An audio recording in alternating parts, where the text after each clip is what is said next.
तर मंडळी राम राम नमस्कार.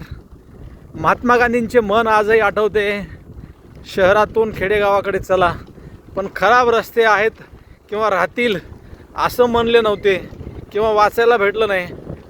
आज एका सुंदर अशा जंगलातील खेडेगावाला माझा प्रवास चालू आहे आणि ते गाणं आठवतं आहे, गावाकडे चल माझ्या दोस्ता, काट्या कुट्याचा तुडीत रस्ता. अगदी पाहू शकता कशा प्रकारचा रस्ता आहे हा, आणि चाललो आहे दमादमाने.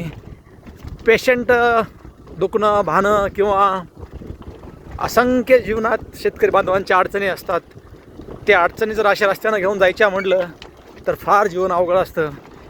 2025 चालू आहे आणि 2020 पासून आतापर्यंत जर खेडेगावांची अशी अवस्था असेल तर महात्मा गांधींचं काहीतरी चुकलं होतं की खेडेगावाकडे चला. पाहू शकता या ठिकाणी ही नदी आहे आणि हा रस्ता. आपण काही वेळामध्येच गावामध्ये पोहोचलो आहे आणि इथं यायला या गावामध्ये रस्त्याची अवस्था अशी आहे. अतिशय दुर्गम भागातील हे रस्ते आहेत आणि खेडेगावातील जीवन अतिशय दुःखमय आहे.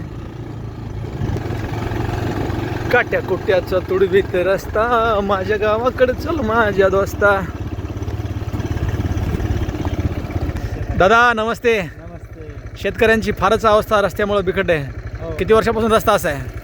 बरेच दिवस झाला असं. महाराष्ट्र सरकार लक्ष देत नाही का याकडं? एसटी जायला पण जरा अवघड झालं. आता कुठं शेताकडे निघाले का? हो शेतात दूध घालायचं म्हटलं तर अवघडच आहे की. चालत यावं लागतं. चालत यावं लागते. गाडी नेत आहे. तरुण शेतकरी आपल्यासोबत आहेत आणि दादा चालतोय आम्ही, चालते आला तुम्ही भेटले होते. हो धन्यवाद.